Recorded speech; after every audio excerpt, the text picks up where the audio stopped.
इंदौर से खबर जहां 7 दिन से लापता श्रद्धा तिवारी वापस लौटी है। शादी करने के बाद श्रद्धा तिवारी वापस लौटी और पति के साथ एमआईजी थाने श्रद्धा तिवारी पहुंची हैं। पुलिस को मंदसौर में होने की जानकारी मिली थी। श्रद्धा तिवारी के पता बताने पर 51,000 का इनाम रखा गया था।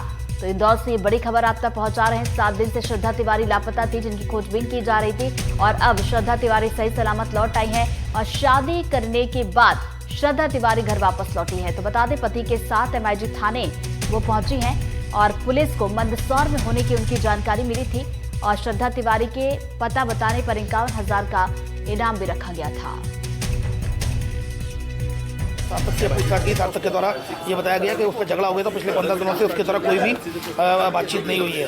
फिर उसके बाद आज श्रद्धा तिवारी अपने परिजनों के साथ यहाँ आई और उसके द्वारा अभी फिलहाल स्टेटमेंट रिकॉर्ड किए जा रहे हैं एसीपी के द्वारा। उसके द्वारा ये बताया जा रहा है कि सार्थक ने उसको रेलवे स्टेशन पर मिलने के लिए बुलाया था, लेकिन वो जब वो नहीं पहुँचा तो फिर वो ट्रेन में बैठकर जा रही थी। ट्रेन में बैठ गई और फिर कभी रास्ते में उसको ट्रेन में करण मिला। फिर उसके साथ वो महेश्वर मंडलेश्वर गए, वहाँ पर जाकर शादी की। फिर मंदसौर गए और फिर उसके बाद यहाँ आए हैं। तो अभी उसके स्टेटमेंट रिकॉर्ड किए जा रहे हैं। अभी उसने शादी करना बताया है, पर अभी सारी चीज़ें अभी वेरीफाइड करना है कि वो कहाँ गई थी, कहाँ पर शादी की, शादी क्या एविडेंस, ये सारी चीज़ें हैं। परिजनों से भी चर्चा की जानी है, करण से ही पूछताछ की जानी है। तो अभी जांच में सारी चीज़ें हैं, तो it is too early to. और श्रद्धा तिवारी का एनडीटीवी पर बड़ा बयान। श्रद्धा ने कहा कि मैंने अपनी मर्जी से शादी की है और करण नाम के लड़के से मैंने शादी की है। उन्होंने बताया कि सार्थक नाम का मेरा बॉयफ्रेंड था और सार्थक ने मुझसे शादी करने से मना किया था और सार्थक के मना करने पर मैंने करण से शादी की है। कहाँ थी कहाँ शादी की आपने? जी मैंने अपनी मर्जी से शादी करी। किससे शादी की आपने? करण से। करण कौन है? हाँ, करण कौन है? करण को मैंने एक आध बार इंदौर में मिली हूँ। और सार्थक? सार्थक मेरा बॉयफ्रेंड है, लेकिन उसने मुझे शादी से मना करा था, इसलिए मैंने करण। लापता श्रद्धा के पिता अनिल तिवारी का बयान आया और कहा कि 10 दिन तक श्रद्धा को करण से अलग रखेंगे। 10 दिन बाद भी शादी की बात होगी तो ही मानेंगे। करण के पास खिलाने के पैसे भी नहीं थे और अगर बेटी नहीं मानी तो शादी करवाएंगे।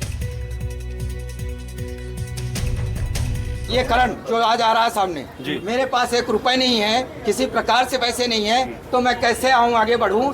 तो मैं बोला बेटा तुम फोन पे नंबर दो, मैं तुमको 500 रुपए अभी भेजता हूँ और तुम उस ट्रेन में बैठो, क्योंकि मैं उज्जैन और मंदसौर का डिफरेंस ज्यादा और मेरे को डर था कि बच्ची को आंखों से मैं देख लूँ सुरक्षित है कि नहीं है। अगर मैं नहीं करता तो मेरे बच्ची कहाँ मिलती, मेरे को कोई गारंटी नहीं थी। बच्ची को मैं 500 रुपए मतलब इसके फोन पे भेजा। इन लोगों ने बोला बेटा ट्रेन की टिकट कटाओ और तुम जावरा तक आओ और मैं इधर से जावरा लगभग पहुंच जाऊंगा। मैं पहुंचा, चूंकि मेरे को बहुत सारी चीजों का शक था। मैं बच्ची के पास रेलवे स्टेशन में मतलब बाहर खड़ा रहा। अंदर लेने के लिए उसके मामा जी को भेजा, उसके फूफा जी को भेजा, दीपक चतुर्वेदी मेरा भांजा है उसको भेजा। ये लोग बच्ची को लेके आए, कार में बैठाया, यहाँ हम सूचना दिए कि हमारी बच्ची मिल गई है, आगे आप बताएं क्या करना है। बोला गया आप सीधे थाना लेके आइए और मैं सीधा थाने लाया। करण ने मेरे को बताया कि मेरे को ये बच्ची रेलवे स्टेशन में मिली है रतलाम में और ये काफी डिस्टर्ब थी। ऐसा लग रहा था कि ये सुसाइड कर लेगी, तो मैं ऐसा लग रहा था कि ये सुसाइड करेगी, तो मैं उसको समझाया कि पापा या मम्मी से तू बात करा दे मेरी, तो ये वो बात कराने को तैयार नहीं थी। बोली शादी ही करना है, अगर वो हो तो चलो करो। तो फिर मैं जाके शादी कर लिया। 10 तारीख के 10 दिन बच्ची अकेली छोड़ी जाएगी और 10 दिन बाद अगर वो बोलेगी तो मानूंगा, अभी नहीं मानूंगा।